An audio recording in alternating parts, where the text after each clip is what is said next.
Welcome to conference. My name is Chancellor Rachel Reeves. Ceramic bobhead, hair by Lego, dress by Lord Ali, fresh from Keir Starmer shitter, and heating provided by the taxpayer.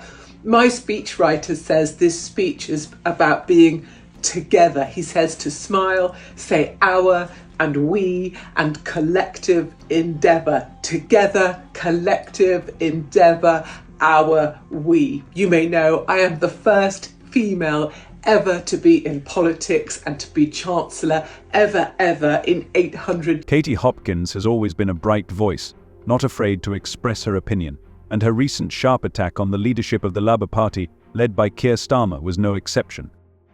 Her last words sparked a real storm of outrage on social media and news outlets, especially against the background of a viral petition that challenges Starmer's policies and has already collected more than 3 million signatures.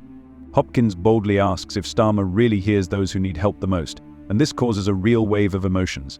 Whether you agree with her or not, her words raise important and troubling questions that resonate with an increasing number of people in the UK, making Starmer hear their discontent loud and clear. Her bold approach is not only shocking, but also ignites passionate debate, highlighting the growing disillusionment with the current political leadership. Comrades, my name is Keir Starmer, and I'm here to fuck the foundations. When I became your Prime Minister, not only did I get new hair and glasses provided by a donor who now has full access to 10 Downing Street and my bedroom, we were promised 3 things. Number 1, we would be fully costed and fully funded. We're so fully funded and fully costed, we're essentially just like Katie Price, or HS2, or the public sector in Argentina pre-Milei, depending on your sense of humour. In order to make the £22 billion hole in the budget even worse, we have spunked a whole bunch of cash at train drivers and junior doctors. This guarantees 2 things. Number 1, they will vote Labour. Number 2, nurses and teachers will be on strike again by the end of the week. We also promised to tread more lightly on people. We're doing this by arresting 11 and 12-year-old white boys in their own homes, even though the mothers are off partying in Ibiza. At the centre of this scandal are Starmer's explosive claims that he is trying to ban Nigel Farage and Lee Anderson on platforms like GB News. While some consider them a source of disagreement, Katie Hopkins fervently argues that they represent the decisive voice of the opposition, which is not going to obey. She's not just criticising, she's challenging. In her opinion, if Starmer tries to silence them, he will only expose himself as weak and unable to answer difficult questions, which only fuels growing public skepticism about his leadership. For Hopkins, this is not just a political game, it's a real battle for freedom of speech. She believes that true leadership lies not in suppressing criticism, but in bravely confronting it face to face. It's a matter of principle, and she's willing to fight to make every voice heard, even if it causes controversy. Years. Obviously, Maggie Thatcher was up against it 50 years ago when she was actually Prime Minister, but we don't talk about her anymore, and we've taken her picture off the walls of number 10 Downing Street. I am the first woman ever to be in politics. I am basically Kamala Harris without being able to play the black card or doing so many blowies. However, I have seen Angela Rayner's ginger growler. She was in charge of signage, and because she's working class, we haven't quite spelt it correctly. It's my pleasure to be here at conference. Together, our, we, collective endeavour. Thank you. She argues that the suppression of dissent destroys the foundations of a free society. However, Hopkins is not limited to freedom of speech issues. One of her sharpest criticisms is the accusation that Starmer's leadership leaves the older generation, especially pensioners, to their fate. She paints a picture of hard-working people who have worked all their lives for the benefit of society, but now feel ignored by a government focused on lofty ideals, while the real problems of the elderly are ignored. Hopkins shares touching stories about retirees who face rising energy bills, inadequate medical care and weak social services, positioning himself as a strong advocate for the interests of this underappreciated group. But her questions concern not only pensioners. Has the working class really gotten better under Starmer's leadership? And if you're a wife of a Tory councillor, please know that we will send you to Birmingham in order to be given your sentencing, because local communities need to see us sacrificing white people in order that we can secure their votes next election. We'll also be crucifying anybody critical of this regime. If I get my hands on that slag Katie Hopkins, she's well and truly fucked. Elderly people, I will crush you. I will take your bus passes, I will take your heat, and I will take the joy from your life, and you will die early, because the way we can ease the burden on the NHS is by crushing people who don't typically vote for us.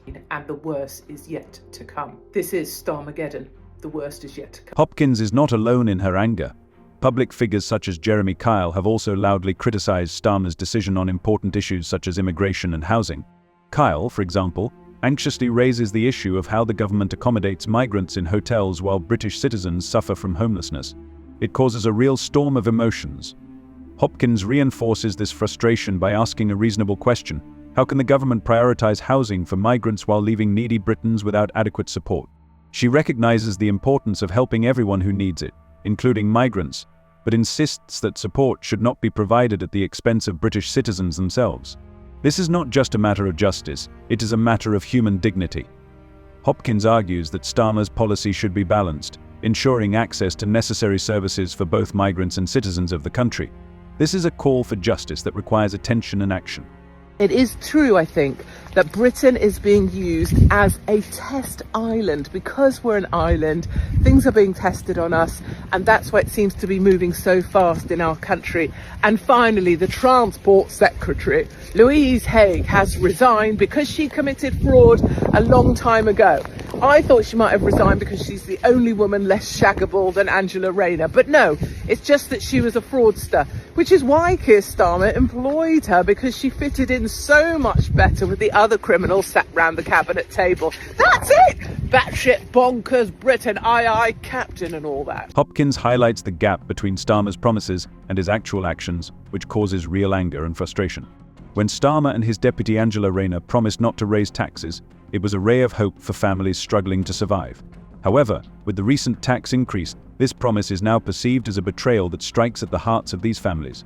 For Hopkins, the consequences of the tax increase are not just a financial problem, it is a serious abuse of trust that destroys the hopes and dreams of these families. Working-class families who are already suffering from rising inflation and rising cost of living now face even higher taxes, hitting their already fragile budgets. Every penny matters to these families, and the growing tax burden means they will have to cut back on vital things like food, rent, and heating. And finally, my darlings, Elon Musk may well get involved in politics in the UK, which will be a glorious thing. He might spend $100 million on getting Reform elected, which, as long as Richard Tyson, Nigel Farage don't use it all sort of spunking themselves with champagne, that will be a jolly great thing. Well done, Elon Musk. Maybe you'd like to put myself and Tommy Robinson head of efficiency units here in the UK. That's it, my darlings.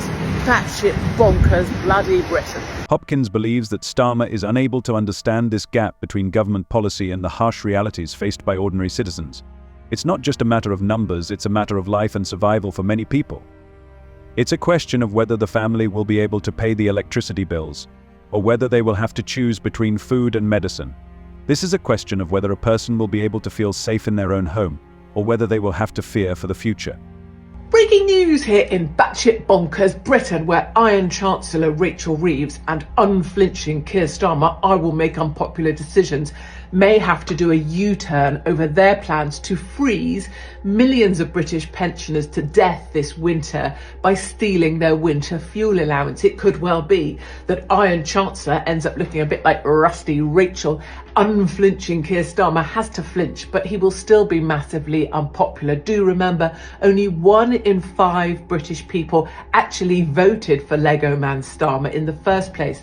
In other news, on Tuesday, Keir Starmer opens up the prisons and releases actual prisoners in order that Julie Sweeney, aged 53, can have a prison bed for the crime of posting something on Facebook. A third of domestic abuse survivors are not aware that their abusers will now be released, but I'm sure they'll... It is becoming more and more obvious every day that the credibility of Starmer's leadership is rapidly eroding. The question that worries everyone: will he really be able to handle this critical situation? Opinion polls and discussions on social media show that many voters are gripped by frustration over his failure to address key issues. Some even dare to call him one of the least effective leaders in recent times. In conclusion, Hopkins vividly emphasizes that British citizens, especially working-class pensioners, feel increasingly defenseless under Starmer's leadership. Their hopes and dreams of a better future are crumbling, and they demand to be heard. What do you think about this video? Share your thoughts in the comments. See you.